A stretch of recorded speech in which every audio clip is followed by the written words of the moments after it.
नमस्कार मैत्रिणींनो, विजय शिवण क्लासमध्ये तुम्हा सर्वांचं पुन्हा एकदा खूप खूप स्वागत आहे। आज आपण ह्या ब्लाऊजचं शोल्डर कसं जोडायचं ते बघणार आहोत।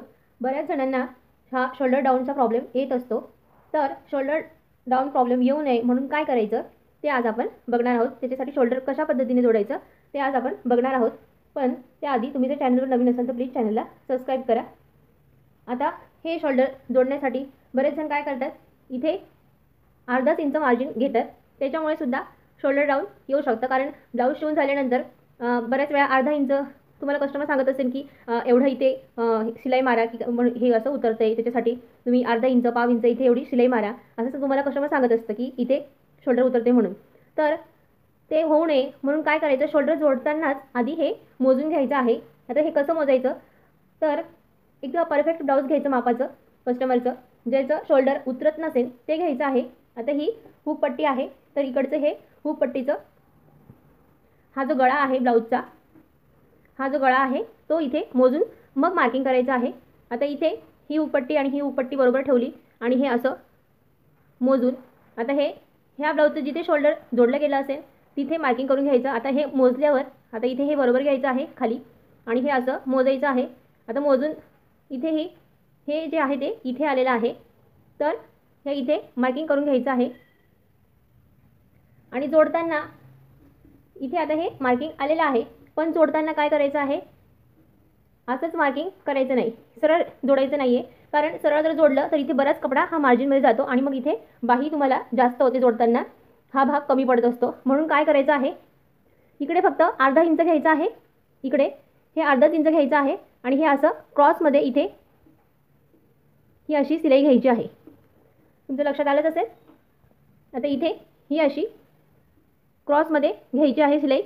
इकडे आपण बाही जोडणार आहोत आणि ही गळ्याकडची बाजू आहे, तर इथे जेवढं मार्किंग केलं असेल तेवढं बरोबर घ्यायचं आहे आणि असं तिरकस क्रॉसमध्ये इथे अशी शिलाई घ्यायची आहे।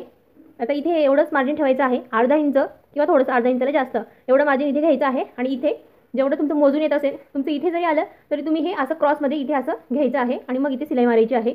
इथे डबल शिलाई मारायची असते। आता मी इथे डबल शिलाई मारून घेत आहे। आता हे झालं ह्या बाजूचं। त्यानंतर आता इकडे दुसऱ्या बाजूचं सुद्धा हे असंच करायचं आहे। ही जी आहे ही लूज पट्टी आहे, ही लूज पट्टी आहे। तर ह्या ब्लाऊजचं मापाचं जे ब्लाऊज आहे त्याची सुद्धा ही लूज पट्टीची बाजू मोजायची आहे। आता ही घेतली, ही लूज पट्टीची बाजू घेतली आहे, ही एवढी पट्टी सोडायची आहे, इथे सुद्धा ही सोडायची आहे कारण ही पुढे आलेली असते म्हणून। हा पहिला जो लूप्स आहे तो आणि याचा पहिला लूप्स असा हा बरोबर ठेवायचा आहे आणि मग हे इकडनं हे असं मोजायचं आहे। आता हे मोजल्यावर इथे जिथे येत असेल शोल्डर शिलाई तिथे तेवढं मार्किंग करून घ्यायचं आहे, हे असं, आणि मग हे जोडायचं आहे। इथे सुद्धा तसंच करायचं आहे। आता इथे हे एवढं आलेलं आहे, तर इथे हे असं, आता इथे कमी मार्जिन आलेलं आहे, इथे जास्त आलेलं आहे। बऱ्याच वेळा तुमचं लक्षात येत असेल की एकच शोल्डर कुठलाही हे डाऊन होत असतं।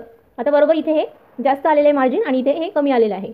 एका बाजूचं बरोबर येत असतं, एका बाजूचं कमी येत असतं, म्हणून हे असं मोजूनच हे असं शोल्डर जोडायचं आहे।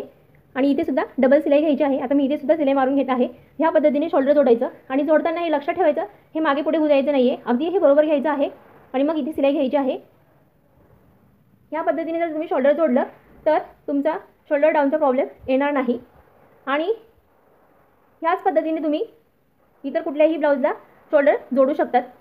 त्यानंतर मग आता इथे जेव्हा बाही कमी जास्त होत असते तेव्हा इथून शिलाई किती उकलायची, काय कशी उकलायची ते नंतर तुम्हाला बाही जोडताना सांगणार आहे। आता हे मी जोडून घेत आहे। आता मी इथे हे शिलाई मारून घेतलेली आहे। ह्या बाजूने तुम्हाला ही शिलाई दिसत असेल, ही अशी तिरकस शिलाई इथे मारलेली आहे। आता हे जे मार्जिन आहे ते एक्स्ट्राचं हे असं कट करायचं आहे। हे असं क्रॉसमध्ये कट करून झाल्यानंतर काय करायचं आहे, इथे हे धागे लॉक करण्यासाठी ही पट्टी अशी फोल्ड करायची आहे, इथे ही अशी, आणि इकडची सुद्धा ही अशी फोल्ड करून इथे शिलाई मारायची आहे। दोन्ही काठ आतल्या बाजूला हे असे फोल्ड करून इथे शिलाई घ्यायची आहे। मी तुम्हाला एक शिलाई मारून दाखवते।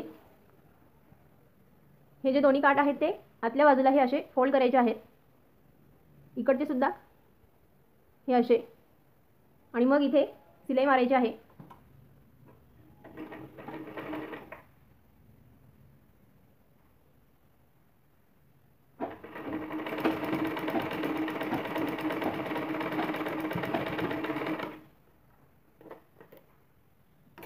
आता ही सिलाई मारून झाल्यानंतर इथे हे धागे लॉक होत आहेत आणि मग त्याच्यानंतर हे ह्या पाठीमागच्या भागाकडे ठेवून इथे हात सिलाई करून घ्यायची आहे. म्हणजे हे जे मार्जिन आहे असं पुढे येणार नाही. इथे एक सुई धाग्याने 2-3 टाके टाकून हात सिलाई करायची आहे.